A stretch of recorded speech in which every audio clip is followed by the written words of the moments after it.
기타 내용들은 주보를 참조하시면 되겠습니다. 이 시간에는 우리 성경 말씀 우리 두 군데 살펴봅니다. 하나는 로마서 말씀이고요. 그리고 또 다른 말씀은 에스겔서 말씀입니다. 먼저 로마서 말씀 읽고 에스겔서 말씀으로 살펴보겠습니다. 로마서에서는 1장 26절, 27절 두 절 말씀입니다. 우리 앞에 나와 있는데 한번 같이 읽어보겠습니다. 로마서 1장 26절에서 27절까지 말씀입니다. 제가 한 절 읽고 여러분들이 한 절 읽어주십니다. 이 때문에 하나님께서 그들의 부끄러운 욕심에 내버려 두셨으니 곧 그들의 여자들도 순리대로 쓸 것을 바꾸어 영리로 쓰며 그와 같이 남자들도 순리대로 여자 쓰기를 버리고 서로를 하여 운명이 부릴 듯하매 남자가 남자와 더불어 그런 일을 행하여 그들의 그 때문에 상당한 고통을 그들 자신이 받아다니라. 아멘. 이것은 우리 로마서 1장 마지막 절을 여러 번 보고 읽었었던 내용인데 거기 나와 있는 내용입니다. 26절, 27절 그리고 에스겔서 2장 3절에서 5절까지 한번 또 보겠습니다. 제가 한 절 읽고 여러분 한 절 읽어주시고 5절은 같이 읽겠습니다. 내게 이르시되 인자야 내가 너를 이스라엘 자손 곧 패역한 백성 나를 배반하는 자에게 보내노라. 그들과 그 조상들이 내게 범죄하여 오늘까지 이르렀나니 이 자손은 얼굴에 뻔뻔하고 마음이 굳은 자니라. 내가 너를 그들에게 보내노니 너는 그들에게 이르기를 주 여호와의 말씀이 이러하시다 하라. 우리 4절 읽습니다. 5절 읽습니다. 그들은 시작. 그들은 패역한 족속이라. 그들이 듣든지 아니 듣든지 그들 가운데 선지자가 있음을 알지니라. 아멘. 우리 바로 하겠습니다. 2015년도에 미국 연방대법원에서 동성결혼 판결이 있었습니다. 찬성 5, 반대 넷, 그래서 합헌 결정이 났어요. 그래서 대법원이 그런 결정을 했다는 뜻은 무슨 뜻이냐면 미국에 50개 주가 있는데 50개 주 모두가 동성 결혼을 합법적이다 이렇게 말하는 것입니다. 이에 앞서서 2004년도에 매사추세츠주 최초로 동성 결혼을 합법화했어요. 2004년이면 지금부터 15년 전입니다. 이후에 2008년 캘리포니아, 그 다음에 커네티컷 이런 주들이 합법화가 이어졌습니다. 대법원에서 판결이 나기 전에 이미 35개의 주에서 그리고 워싱턴 DC가 이미 합법화했습니다. 동성 간의 결혼을 합법화했어요. 그러니까 남자와 남자가, 여자와 여자가 결혼할 수 있었습니다. 이것은 미국의 상황이에요. 그래서 미국은 2015년도에 6월 달에 있었던 그 결정 이후에 정말 많은 일들과 말들이 있었습니다. 한국 동성애 그리고 동성 결혼에 대한 현황입니다. 최근에 있었던 얘기 하나를 드릴게요. 장신대 신학생이 동성애를 지지하는 퍼포먼스를 했습니다. 그러니까 동성애를 지지한다라는 건 무슨 뜻이냐면 동성애의 인권을 지지한다 이런 뜻이에요. 동성애 결혼을 지지한다 이런 뜻은 아니고, 그런데 이러한 퍼포먼스를 한 신학생이 목회자가 되려고 목회자 시험을 봤어요. 목회자 시험을 봤는데 통과했습니다. 합격했어요. 근데 시험을 통과했으나 교단에서 불합격 처리를 했습니다. 교단이 갖고 있는 생각과 학생이 가진 생각이 다르다라는 이유로, 그래서 목회자가 되려면 대학교 나오고 대학원에서 3년 공부하거든요. 그런데 그러고 나서 앞길이 다 없어졌어요. 대규모로 동성애 지지를 하는 퀴어 축제라는 게 있습니다. 각 도시에서 크게 열리고 매년마다 그 무지개 깃발을 들고 퍼레이드를 합니다. 퍼레이드를 할 때 많은 사람들이 우리가 좋아하지 않는 모습으로 서로의 모습을 즐기고 막 남자와 남자가 또 여자가 서로가 서로를 향해 사랑한다 이것을 나타내는, 그것을 통해서 우리 한국 사회에 영향을 주는 모습들이 있습니다. 이거 다 이미 잘 봤을 거예요.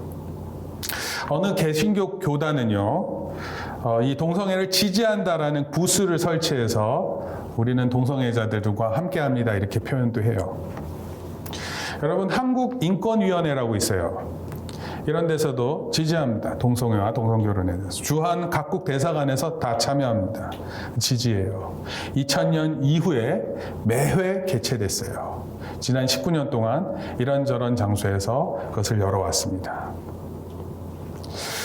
보수 성향의 기독교 단체들이죠. 상당수 기독교 교단은요, 퀴어 퍼레이드의 행사에 맞불 집회로 반대 목소리를 냅니다. 이로 인해서 이제 서로 반대를 하니까 어떻게 돼요? 충돌이 있죠. 싸움이 있고 소동이 있습니다. 그리고 경찰은 늘 이런 충돌에 대비해요. 상징적으로 나타나는 사진이 이와 같습니다. 그 한 남자가 그 퀴어 축제 퍼레이드 앞을 가로막고 동성애는 죄 이렇게 표식을 하고 반대하는 겁니다. 그러면 이 찬성하는 사람과 반대하는 사람이 막 말하겠죠. 네, 그래서 이런 걸 볼 때마다 이게 뭐가 옳은 것인지, 이렇게 하는 행동이 맞는 것인지 여러 가지들을 생각합니다. 이런 거 봤어요? 처음 보나요? 뉴스에서 본 것 같아요. 자, 이제 본격적으로 들어가기 전에 한번 질문을 해볼게요. 여러분의 생각은 무엇인가요? 어떻게 찬성해야 되나요? 반대해야 되나요? 절대 반대인가요? 네. 오늘 제가 설교하는데 이거를 어떤 마음으로 들으셔야 되는지 먼저 한번 얘기를 좀 드릴게요. 그게 뭐냐면, 일단은 성경도 다 살펴볼 거고요. 그리고 반대자, 그러니까 그 동성애를 지지하는 사람들의 의견에 대해서 들어볼 거예요. 저는 이런 내용에 대해서 제가 이렇게 될 수 있으면은 이런 쪽으로 공부를 좀 안 하려고 그랬는데, 성경 로마서를 강의하니까 어쩔 수 없이 이것에 대해서 한 번은 꼭 짚고 넘어가는 게 중요하겠다, 이런 생각입니다. 한번 지금부터 한번 살펴볼 테니까 한번 들어보시고 말씀에 대해서 한번 꼭 깊이 생각했으면 좋겠습니다. 불행하게도요, 한국 기독교인들은 이 문제를 일고의 가치가 없는 것으로 간주합니다. 뭐 이런 걸 생각해서 결정해요? 틀린 건데. 그래서 동성애는 죄다라는 말 외에는 더 말할 것이 없다, 더 생각할 것도 없다, 이렇게 입장을 가지고 있어요. 이게 우리뿐만 아니라 미국의 대다수 기독교인들도 이와 같은 입장이에요. 그런데 이런 입장이 있으려면 뭐가 있어야 되는 거죠. 도대체 뭐가 있기에 그렇게 입장을 갖고 있는 걸까요? 생각해 봤어요? 이렇게 반대하는데 그 반대하는 입장이 도대체 뭡니까? 뭐 때문에 이렇게 반대할까요? 성경에 나와 있으니까. 그래서 우리가 많이 듣는 말씀 중에 하나가 뭐냐면, 소돔과 고모라가 동성애로 심판받았다, 이렇게 소문을 내서 깊어졌다, 이렇게 누가 얘기를 하냐면 그 동성애를 지지하는 사람들이 얘기를 합니다. 근데 한 가지 좀 말하고 싶은 게, 소돔과 고모라가 망한 것은 동성애만으로 망하는 게 아니에요. 여러분, 죄가 한 가지 죄악으로 그 나라가 망하고 이러지 않아요. 그 죄가 가득 찼다 그랬을 때는 모든 게 죄악된 거예요. 동성애만 죄악된 게 아니라 모든 죄악들이 아주 차고 넘칠 때 그것이 망하는 거예요. 그래서 소돔과 고모라가 망한 것은 동성애 때문이다, 망했다, 이렇게 표현한 것보다는 총체적인 인간의 죄가 끝에 달했을 때 하나님의 심판을 받았다라고 말하는 게 맞는 표현이에요. 근데 유독 동성애 때문이라고 이렇게 말을 하는 것은 좀 맞지 않아요. 맞지 않습니다. 우리가 로마서를 읽을 때도 로마서에 이런 동성애와 관련된 얘기가 있지만, 그 죄악을 얘기할 때 죄악이 모두 몇 가지였어요? 21가지예요? 네, 21가지죠? 21가지의 죄악들을 나열할 때, 그 죄악들을 얘기할 때 예를 들어서 동성애가 첫 번째 뭐 이렇게 얘기했어요? 그런 거 아니에요. 다 그것을 쭉 설명했습니다.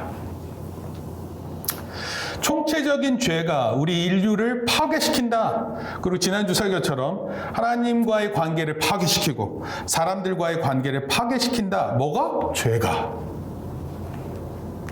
유독 동성애에 집중해서 말하려고 하는 것처럼 우리는 성경을 읽어요. 근데 그렇지 않다라는 겁니다. 하나님께서 죄를 말할 때 유독 싫어하는 죄를 가지고 그것을 얘기하는 게 아니라 모든 죄악들이 틀렸음을 말하고 계신다, 이런 뜻이에요. 그러니까 잘 들으셔야 돼요. 우리가 생각할 때는 동성애만 눈에 보이는데 동성애는 되게 나쁜 것 같죠. 그런데 우리가 저지르는 죄에 대해서는 그 나쁜 거예요, 안 나쁜 거예요? 네, 그것도 똑같이 나쁜 거예요. 그러니까 죄의 어떤 항목을 따져서 그것을 경중을 따지는 게 아니라 하나님 앞에는 모든 죄가 하나님 앞에 나쁘다, 이렇게 생각해야 돼요. 이런 이유로 성경을 읽을 때 동성애를 가장 혐오스러운 죄로, 그것을 반드시 박멸해야 되는 죄로 이렇게 말을 하는 사람들이 있어요. 기독교 리서치 그룹 바나 그룹이라는 데가 있습니다. 바나.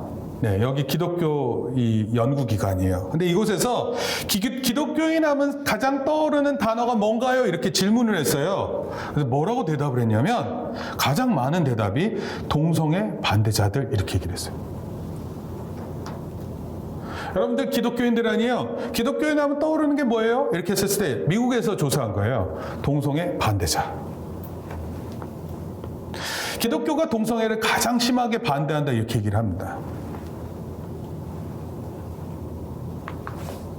그런데요, 지난 몇 년간 한국 기독교, 미국 기독교인들 동성애, 동성결혼에 대해서 너그러워지기 시작했어요. 복음주의권 기독교인들 중에 동성애와 동성결혼을 상당수가 지지하는 사람들도 생겨났습니다.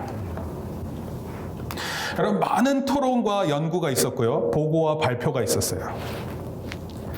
어떤 연구에서는요, 과거 흑인과 여성에 대한 차별을 철폐한 것처럼 동성애자들에 대한 차별을 없애는 것이 하나님의 뜻이다, 이렇게 주장했어요. 다른 한편에서는 성경의 가르침을 세상의 흐름에 따라 바꾸면 안 된다, 이렇게 주장했어요. 어떤 주제인지 대략 느낌이 오나요? 저는 오래전부터 이 주제에 대한 생각을 가졌고 책을 읽었어요. 책을 진짜 엄청나게 많은 관련 자료를 봤습니다. 그리고 이것과 관련해서 설교를 한번 해야지 생각했어요. 다양한 의견, 다양한 입장에 따른 완고한 사람들이 많이 있어요. 서로의 입장을 듣지 않으려는 사람들 많습니다. 생각을 바꾸려고 하지 않는 사람들 많이 있어요. 교회 목회자들 중에는요, 동성애에 대한 극단적인 혐오와 저주를 퍼붓습니다. 그리고 지옥에 간다, 이런 말을 막 표현해요. 제가 이런 상황을 잘 아는 가운데 오늘 설교를 하고 있는 거예요. 오늘 제가 다른 것들은 말하지 못하고 이게 두 번째로 나눠서 할 건데, 첫 번째로 제가 하고 싶은 말이 바로 이거예요. 그래서 본론으로, 이러한 모든 상황 가운데서 가장 중요한 한 가지 말이 무엇이냐면 이겁니다. 한번 읽어볼까요? 시작. 우리는 성경을 최고의 최종의 권위로 믿습니다. 네. 여러분, 보통 우리 헌법 있잖아요. 헌법 안에서는 죄가 아니에요. 근데 우리가 성경을 읽잖아요. 그럼 성경을 읽으면 그건 죄가 되는 게 있어요. 예를 들면 이런 거예요. 우리는 보통 결혼하면 엄마 아빠가 평생 살아야 되죠? 그 이혼하면 돼요, 안 돼요? 안 되죠. 이혼을 성경에서 정죄해요. 아무 때나 이혼하면 안 돼요. 우리 사회에서는 성격 차이로 이혼하잖아요. 근데 성경에는 절대로 성격 차이로 이혼할 수 없어요. 한 남자와 한 여자가 결혼하잖아요. 그럼 평생 한 몸이 되는 거예요. 그게 성경의 원칙이에요. 그런데 가정이 이렇게 깨지는 경우가 있어요.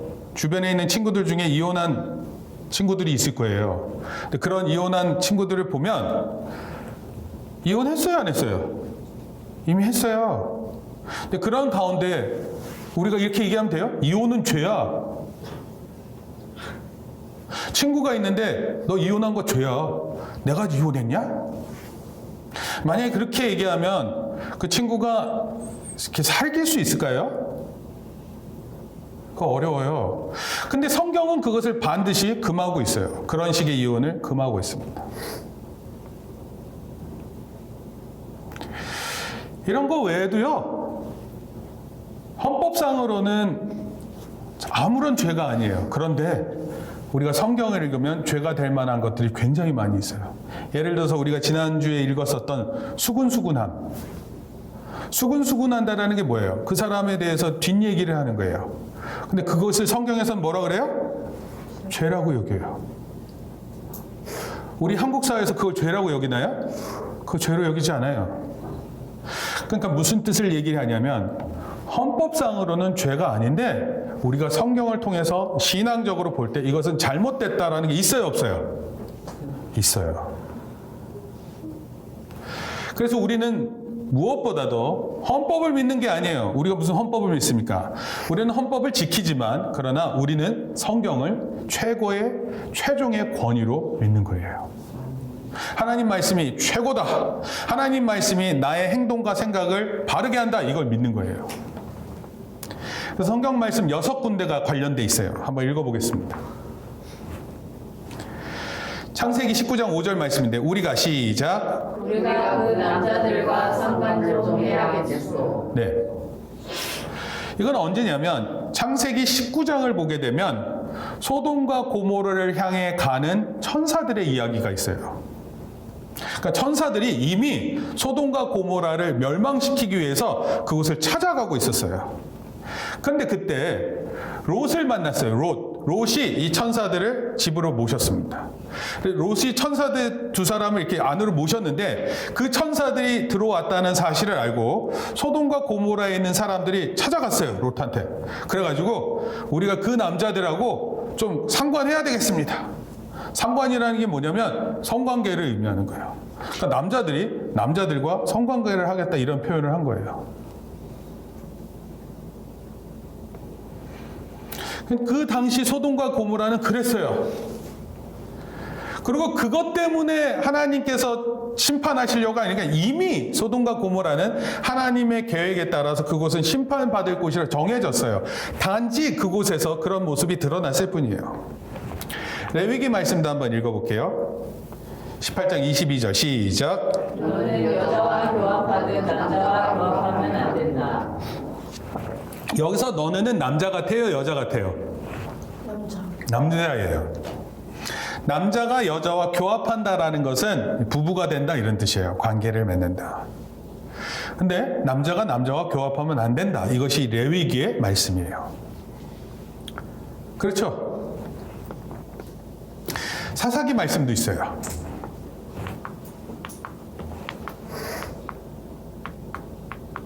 네, 사사기 말씀 한번 읽어볼게요. 시작. 그 남자를 끌어내시오. 우리가 그 사람하고 관계를 좀 해야 하겠소. 사사기 시대는 규칙이 없던 때예요. 법이 없던 때예요. 그러니까 자기 마음대로 했어요. 사사 시대는 하나님께서 사사를 세워서 하나님의 이렇게 지도를 하셨는데 말씀하셨는데 그 사람들이 사사의 말을 잘 듣지 않았어요. 그리고 우리가 읽었었던 로마서 1장 26절에서 27절 이런 까닭에 시작. 이런 까닭에 하나님께서는 사람들을 부끄러운 정욕에 내버려 두셨습니다. 여자들은 남자와의 바른 관계를 바르지 못한 관계로 바꾸고 또한 남자들도 이와 같이 여자와의 바른 관계를 버리고 서로 역종에 불탔습니다. 남자가 여자를 보고 사랑한다는 마음이 생기는 게 아니라 남자가 남자를 보고 막 사랑한다는 마음이 생기고 여자가 여자를 보면서 사랑한다는 마음을 막 고백하고 행동하는 거예요.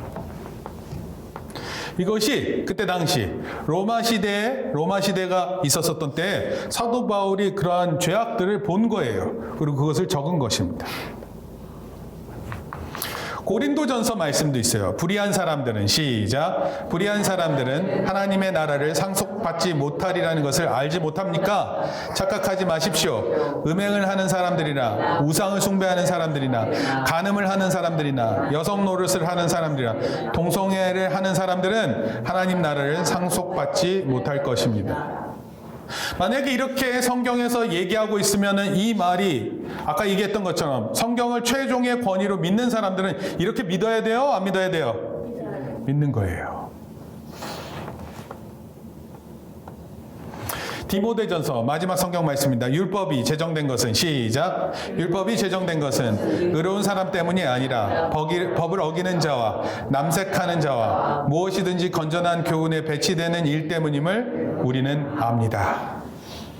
율법이 왜 있느냐? 율법을 잘 지키는 사람을 위해서 율법이 있는 것이 아니라 율법을 안 지키는 사람들 있잖아요. 그것 때문에 그 율법이 있다 이런 뜻이에요. 하나님의 법이 있다.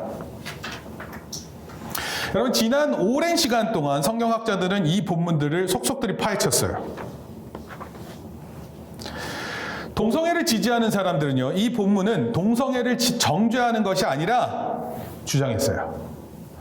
또한 고대의 오래전의 동성애들은 신전에서 행하던 성매매 또는 부유한 성인 남자나 가난한 소년을 성적으로 유린한 거. 이거 성적으로 유린이라는 게 뭐냐면 성폭행하고 막 이랬다는 거예요. 따라서 성경이 금하는 것은 성적 방종이지 성적 유린이 아니다 이렇게 얘기를 했습니다. 또 이런 얘기도 해요. 1대1의 동성애. 이걸 다른 말로 합의된 동성애예요. 그러니까 한 남자와 한 남자가 지들끼리 좋아서 동성애를 하겠다는데 그걸 누가 맡겠느냐 이런 거예요. 서로 좋아해서 한 게 싫어해서 한 게 아니라 서로 좋아해서 했다니까요. 서로 합의했어요. 라고 얘기를 하면서 이것은 그렇게 틀린 것이 아니다 이렇게 말을 합니다. 이러한 해석이 일리가 있어요. 전혀 일리가 없다 이렇게 말할 수는 없겠죠. 그런데 이런 말이 성경에서 말하는 동성애에 대한 입장을 바꾸지는 못해요. 성경은 동성애에 대해서 어떻게 말하는지에 대해서 그 생각을 바꾸지 못한다 이런 뜻입니다. 바울 사도는요, 성적으로 방종하든지 성적으로 폭행을 하든지 합의된 동성애 모든 것들을 말하는 거예요. 하나님께서 인간을 부끄러운 정욕에 내버려 두면 이러한 죄악이 왜곡되고 타락하는 경향이 있을 수밖에 없다라는 것이 바울이 말하는 거예요. 그리고 이것이 바울의 주장입니다. 동성애를 지지하는 사람들 중에서 종종 예수님은 아무 말씀이 없으셨다 동성애에 대해서 이렇게 얘기를 해요. 어떻게 그런 것 같아요? 예수님 동성애 관련해서 얘기하신 적 있어요? 없어요. 그런데 예수님은 결혼에 대해서 분명히 말씀하셨어요. 바리새파가 이런 질문을 했어요. 모세의 율법에 따라 우리 이혼해도 됩니까? 그랬더니 예수님께서 모세는 너희의 완악한 마음 때문에 이 계명을 써서 너희에게 준 것이다. 그러나 하나님께서는 창조 때로부터 사람을 남자와 여자로 만드셨다. 여러분 남자 혼자 지낼 수 있고 남자 둘이 지낼 수 있으면 여자를 만들 이유가 없잖아요. 하나님은 남자를 위해서 여자를 만드셨어요. 그리고 그러므로 남자는 부모를 떠나서 자기 아내와 합하여 둘이 한 몸이 된다. 따라서 그들은 이제 둘이 아니라 한 몸이다. 그래서 결혼을 남자와 여자로 규명했어요. 근데 오늘날 동성애 지지자들은 동성 결혼, 남자와 남자가 결혼할 수 있고 여자와 여자가 결혼을 할 수 있다 이렇게 말을 하고 있는 거예요. 여러분 창조의 원칙은 한 남자와 한 여자의 결혼이에요. 예수님은요 그 외에 다른 형태의 결혼에 대해서 말씀하지 않았어요. 그리고 이 표현은 구약의 성경과 구약의 말씀과 일치됩니다. 따라서 예수님도 동성애를 부정하신 거예요. 그래서 우리는 다음과 같은 결론을 내려요. 동성애는 죄다. 그런데 이 표현이 생각 좀 해야 돼요. 그냥 막 표현하는 것이 아니라 동성애는 죄다. 이 표현이 다른 모든 사람들의 속사정을 다 알고 말하는 그런 표현은 아니에요. 예를 들면 여러분 자살 알아요? 자살? 자살에는요 우울증으로 자살에 몰리는 사람들이 있어요. 근데 이 사람들은 우울증이 심해서 약을 먹으면 그런 생각이 안 되는데 약을 안 먹어서 자꾸 우울증이 심화돼서 결국은 잘못된 선택을 하는 거예요. 근데 이 잘못된 선택이 이 죄라 이렇게 표현하면 안 돼요.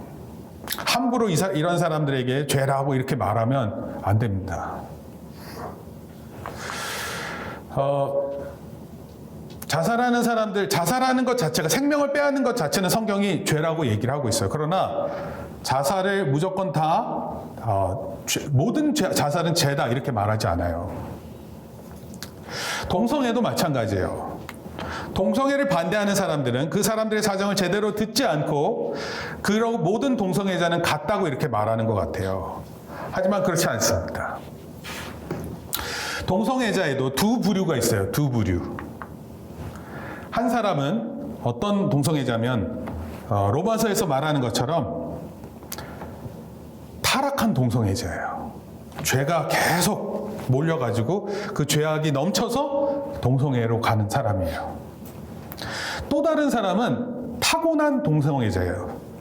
타고난 동성애자는 선천적으로 동성애에 대해서 느끼는 게 있는 거예요. 여러분 이런 거 이해할 수 있어요? 이해할 수 없어요. 이런 사람들이 있어요. 많은 퍼센티지는 아니고 한 3%에서 5%, 100명 중에 3명 내지 5명이에요. 근데 100명 중에 3명, 5명은 작은 수가 아닙니다. 300명의 학생이 있다면 그 중에 9명에서 한 300명이면 3, 3은 9니까 9명에서 3, 5, 15, 15명까지는 그런 성향을 갖고 있는 사람들이 있는 거예요. 바울이 말한 동성애자는 거듭된 죄로 인해서 우리가 지난주에 뵀던 것처럼 죄는 단계를 가지고 있다 그랬잖아요. 그런 단계를 거쳐서 부끄러운 정욕에 빠져서 저지르는 범죄, 이거는 반드시 마땅하게 정죄받아야 돼요. 하지만 어려서부터 동성애에 끌려서 부단히 자기 인생 속에서 싸우는 사람들이 있어요. 이게 DNA에 있는 것인지 아니면 후천적인 것인지 잘 모릅니다. 서로 의견이 아직도 많이 달라요. 그러나 우리 사회에 약 3%에서 5%의 사람들이 이런 경향을 가지고 있다고 합니다. 타고난 동성애자들은 이 표현이 싫은 사람들은 이들을 뭐라고 표현하냐면 병든 동성애자 이렇게 표현해요. 그래서 이런 사람들은 치료의 대상이다 이렇게 말합니다.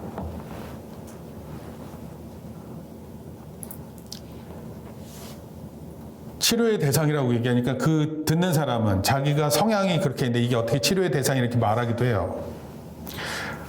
생각보다 그 사람들이 경험하는 이야기를 들으면 그 사람들의 모습이 굉장히 힘든 것을 볼 수 있습니다. 여러분 죄를 지으려고 하는 그런 동성애자하고 자기의 생각과 마음이 늘 그런 식으로 가는 사람하고는 조금 분리해서 볼 필요가 있다 이런 뜻이에요. 이런 동성애자들은요. 독신으로 살던가 아니면 동성 파트너를 찾아 살든가 두 가지 대안밖에 없어요. 몇 가지 예를 좀 들게요. 20세 때 영향력이 있었던 20세가 아니라 20세기예요. 20세기. 20세기에 영향력 있던 영적 지도자 헨리 나우엔이라는 사람이 있습니다. 이 헨리 나우엔이라는 사람도 6살 때부터 자기에게 있는 동성애적 경향이 있음을 알고 평생 싸웠다고 했어요. 그리고 그는 뭐를 얘기했냐면 거룩한 독신을 택하라 이렇게 얘기를 했어요. 2015년도에 미국 대법원 판결 전에 동성애에 대한 여러 가지 편지들을 이렇게 읽어봤다고 합니다. 그 중에 한 목회자의 편지가 있었어요. 필라델피아에 있는 알란 에드워즈라는 목사님인데 이 목사님이 이렇게 고백했어요. 나는 남자에게 더 끌렸습니다. 그러나 그러한 행동이 죄라는 것을 알았습니다. 그래서 그 행동을 하지 않으려고 선택했고 한 여자와 결혼하였습니다. 이것이 쉬운 일이라서 고백하는 게 아니라 이것이 어려웠음을 알고 고백을 했고 이러한 것들이 대법원에서 판결되기 전에 이런 편지를 썼어요. 한 목회자가 그런 고백을 했어요. 여러분 이러한 고민과 그런 고통이 있다라는 거예요. 어떤 동성애자들에게는. 그러나 죄를 막 지어서 그 끝에 도달하는 동성애자 얘기하는 게 아니에요. 정말 어쩔 수 없는 가운데 그 선천적으로 그래서 이런 가운데 있는 사람들이 이렇게 고백하는 이야기들이 있다. 이렇게 먼저 말씀을 드릴게요. 그러나 첫 번째 사실에 대해서는 우리가 기억했으면 좋겠어요. 그건 뭐예요? 성경이 최고의 권위예요. 여러분 우리 세상에 살고 있는 헌법을 가지고 우리 살지 않아요. 헌법은 지킬 뿐이에요. 교통법을 지킬 뿐이지 교통법을 믿습니다 이렇게 얘기하지 않아요. 근데 우리가 믿는 것은 하나님의 말씀을 믿는 거예요. 하나님의 말씀의 권위를 믿는 거예요. 그리고 성경 말씀은 동성애에 대해서 선명하게 말하고 있어요. 그러나 우리 주변에 있는 동성애자들이 구분해서 우리가 봐야 될 필요성이 있다라는 것을 말하는 거예요. 이것이 오늘 제가 첫 번째 드리고 싶은 말씀이고 다음 주에 이어서 계속하는데 결론적으로 말씀드릴게요. 원래는 제가 한 번 설교로 끝내려고 했는데 아마도 시간을 좀 더 충분히 생각하고 또 고민하시고 그런 가운데 저희가 한 번 더 하는 것이 설교를 하는 것이 제가 좋겠다 이런 생각이 듭니다. 한 가지 기억해야 할 것이 있어요. 그건 뭐냐면 우리는 성경이 말하는 원칙을 중요시하고 그것을 믿는다 고백할 수 있기를 바라요. 여러분 지금은 우리 시대는 목사님 보세요. 우리 시대는 점점 더 선명한 그리스도의 모습을 요구하기 시작했어요. 성경을 읽어도 대충 읽는 성경을 읽는 사람들이 되면 안 돼요. 그런 사람들하고 동성애자하고 논쟁하면요, 그런 기독교인들은 다 패배해요. 하나님의 사람들은요, 말씀에 대해서 선명하게 알고 있어야 돼요. 그리고 그 말씀을 가지고 그런 사람들과 얘기할 수 있어요. 여러분, 죄악이 더욱 악해지는 것에 목사님 동조하지 않아요. 그러한 타락하는 동성애는 저주받아 마땅해요. 그러나 그것이 아닌 다른 동성애자가 있음을 기억하고 그 사람들을 이해하고 하나님 은혜 안에 그 사람들이 있을 수 있다고 고백할 수 있어야 돼요. 그래서 저는 가장 첫 번째로 우리가 원칙을 삼아야 되는 게 뭐냐면 우리는 성경을 최종의 권위로 믿습니다. 이렇게 고백해야 돼요. 이게 무슨 뜻인지 아세요? 여러분 우리 대한민국에 살고 있지만 우리가 교회에서도 살고 있지만 이 모든 사회와 종교 안에 살고 있지만 무엇을 믿고 사느냐가 중요한 거예요. 우리는 헌법을 믿고 사는 사람이 아니에요. 우리는 하나님의 말씀을 더 권위 있다고 믿고 사는 사람이에요. 우리는 헌법을 지킬 뿐이에요. 헌법이 정의한다고 해서 그 정의를 다 따라가는 것이 아니에요. 미국 대법원이 남자와 남자가 결혼하기로 했다. 그럼 교회도 이렇게 생각해야 돼. 그런 게 아니라는 거예요. 교회는 교회가 가진 하나님의 말씀의 권위를 가지고 그것을 말하는 사람이어야 돼요. 그리고 하나님의 사람들은 무엇보다 첫 번째 이러한 하나님 말씀의 최종적인 권위를 믿는 사람이 되어야 된다 이런 뜻입니다. 그리고 동시에 동성애자를 판단하기 전에 그런 사람들이 겪는 슬픈 마음을 조금은 이해할 수 있기를 바라요. 제가 이해해야 된다는 것도 역시 말씀드리는 게 그게 뭐냐면 죄를 저지르는 그 동성애자들을 이해해야 된다 이런 뜻이 아니에요. 그게 아니라 태어날 때부터 이런 동성애 경향을 갖고 있는 사람들에 대해서는 이해를 좀 가지려고 노력을 해야 된다 이런 뜻입니다. 그리고 동성애자들 중에서 교회를 다니는 사람이 있어요. 그러니까 교회를 다닌다 그러면 이런 것 같으세요. 온갖 죄를 다 저지르면서 그런 교회 나오는 사람, 그거는 말이 안 되는 거죠. 말 돼요, 안 돼요? 안 되죠. 그게 아니라 아까 말했던 것처럼 그런 선천적인 동성애에 대해서 괴로워하는 그런 사람들이 있다는 겁니다. 그런 가운데 하나님을 진심으로 믿으려고 하는 사람이 있다는 거예요. 아까 미국 대법원 판결하기 전에 한 목사님이 그런 자기의 동성애적 성향에 대해서 얘기한 적이 있다 그랬죠? 그런데 그때 올라간 편지 중에 또 이런 편지가 있어요. 뭐냐면 동성애 부모로부터 자식이 컸어요. 한 사람이. 근데 커가지고 대학 교수가 됐어요. 그래가지고 썼어요. 편지를. 동성애 부모를 가지고 있지만 부모님이 나에게 어느 부모님보다 나를 잘 대해줬다. 그래서 그런 편지를 또 써가지고 자기가 이상한 사람이 아니다라는 것을 대법원에 설명을 했다고 합니다.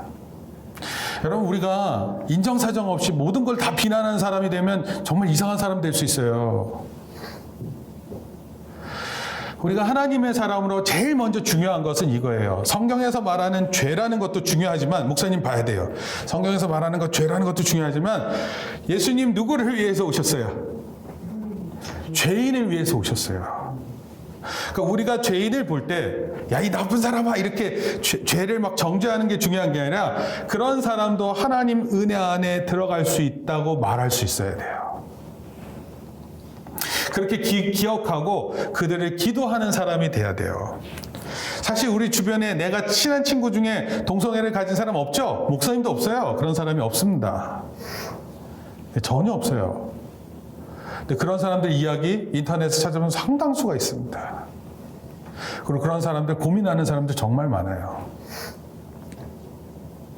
우리 주변에 3%, 5% 사람이 있다 그랬는데 그 사람들은 결코 작은 수가 아니에요. 100명 중 3명, 5명이 그런 성향을 지니고 있습니다. 이런 사람들을 우리가 다른 동성애처럼 싸잡아 비난하기보다는 그들의 아픔을 이해하고 우리 잘 모르겠어요. 나와 똑같이 생각하면 친구가 되는 그런 게 아니잖아요. 나와 다른 사람도 하나님께서 하나님 은혜 안에 오게끔 또 예수님의 구원 안으로 초청하고 있음을 우리가 기억할 수 있으면 좋겠어요. 그리고 우리가 그런 사람들을 품을 수 있는 마음이 있으면 좋겠습니다. 예수님께서 죄인을 대할 때 어떻게 대하셨느냐면 간음한 여자가 한번 잡혀왔었거든요. 알아요? 간음한 여자? 간음하면 보통 남자하고 여자가 했을 거 아니에요? 근데 왜 여자만 잡혀왔을까? 간음하면 보통 남자하고 여자가 잡혀야 되잖아요. 근데 왜 여자만 잡혀왔을까?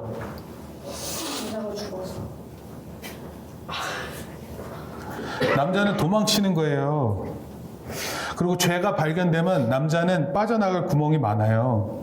근데 여자들은 죄가 밝혀지면 그대로 모든 죄를 다 판결받았어요. 그러니까 되게 나쁘죠? 사람들의 마음이. 원래 죄 지르는 사람이, 죄를 저지르는 사람이 그 두 사람들 다 죄의 그 평가를 받아야 되잖아요. 그런데 여자만 왔어요. 그러니까 예수님께서 어떻게 했어요? 예수님께서 어떻게 하셨습니까? 네. 죄 없는 사람이 먼저 돌을 치려고 그랬죠. 죄 없는 사람들이 가서 먼저 돌을 치고, 왜냐하면 모세의 율법에 따르면 가늠하다가 잡힌 사람은 돌에 맞아 죽어야 돼요. 그런데 예수님께서 그렇게 말씀하셨어요. 죄 없는 사람부터 가서 돌을 던지세요. 그랬더니 돌을 들었던 사람들 중에서 누가 먼저 돌을 놨냐면 나이 든 사람들이 돌을 놨어요. 왜 그렇게 했을까? 자기한테도 죄가 있다는 걸 알아요, 몰라요? 네, 알았기 때문에. 그리고 예수님도 그렇게 말씀하셨어요. 모든 사람이 돌을 놓고 가자.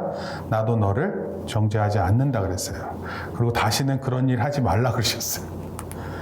그 죄에 대해서 우리 예수님께서 말씀하시는 부분이 있어요. 이것은 동성애뿐만 아니라 모든 죄에 대한 거예요. 그러니까 저는 오늘 이번 설교를 통해서 우리 주변에 있는 사람을 좀 더 이해하고 내 죄에 대해서 더 민감한 사람으로 생각했으면 좋겠어요. 로마서 1장이 바로 그것을 의미하는 거예요. 모든 죄악된 것들, 그것이 총체적으로 하나님과의 관계를 파괴시키고 사람들과의 관계를 파괴시킨다, 이런 뜻이에요.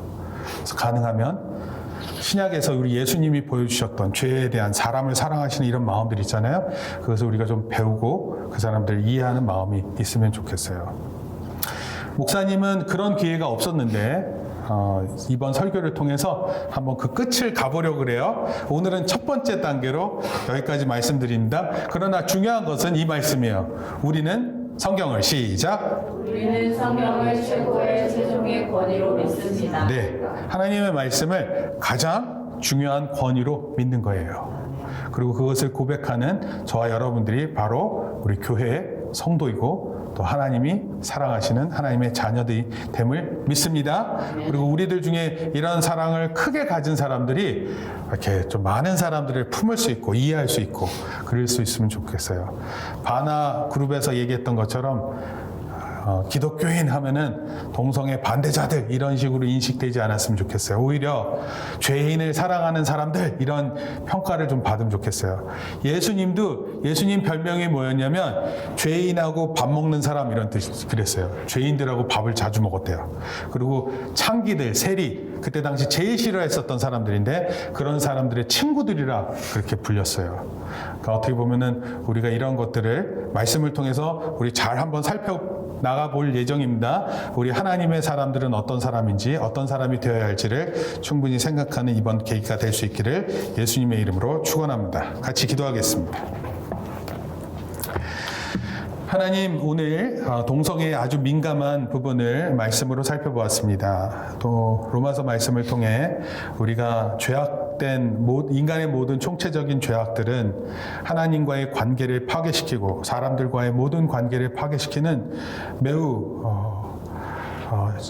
희망이 없는 우리 모습들이 나타나는 것으로 있습니다. 하나님, 우리가 어떻게 해야 될지 우리 자신의 죄악들을 생각하고 돌이키는 우리들 될 수 있게 도와주시옵소서. 남의 죄를 정죄하는 가운데 내 자신의 죄를 보지 못하는 어리석음이 있지 않게 도와주시옵소서. 무엇보다도 우리는 하나님의 말씀이 최고의 권위임을 믿고 그것을 따라 살기로 다짐합니다. 그러나 동시에 우리 예수님께서 보여주셨던 죄인들을 향한 귀하신 사랑을 우리가 먼저 받았고 또 우리들도 그런 사랑을 전할 수 있는 그런 모습들 되게 도와주시옵소서. 기도할 수 있게 하시고 또 우리 사회의 문제들을 끌어안고 사랑하는 마음으로 그들을 이해하는 귀한 마음들이 있게 하여 주시옵소서. 나와 생각이 다르다고 해서 그들을 정죄하고 그들을 모든 죄악된 자로 폄하해서 그들과 대립된 관계를 만들지 않게 하시고 주의 사랑 안에서 하나님의 사랑을 잘 전하는 우리 하나님의 사랑을 품은 자들 다 될 수 있게 주여 인도하여 주시옵소서.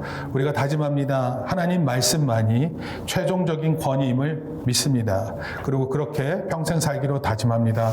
그러나 동시에 우리의 여러 가지 죄악들을 판단하는 가운데 하나님 우리가 말씀을 통해 그 권위를 가지고 믿게 하시고 또 하나님을 의지하게 하시고 동시에 하나님의 사랑을 가지고 많은 사람을 사랑할 수 있는 사람들 될 수 있게 우리를 붙들어 주시옵소서. 다음 시간에 우리가 또 더 살펴보려고 합니다. 주의 은혜 가운데 우리를 인도하셔 주실 것을 믿고 예수님의 이름으로 기도합니다. 아멘.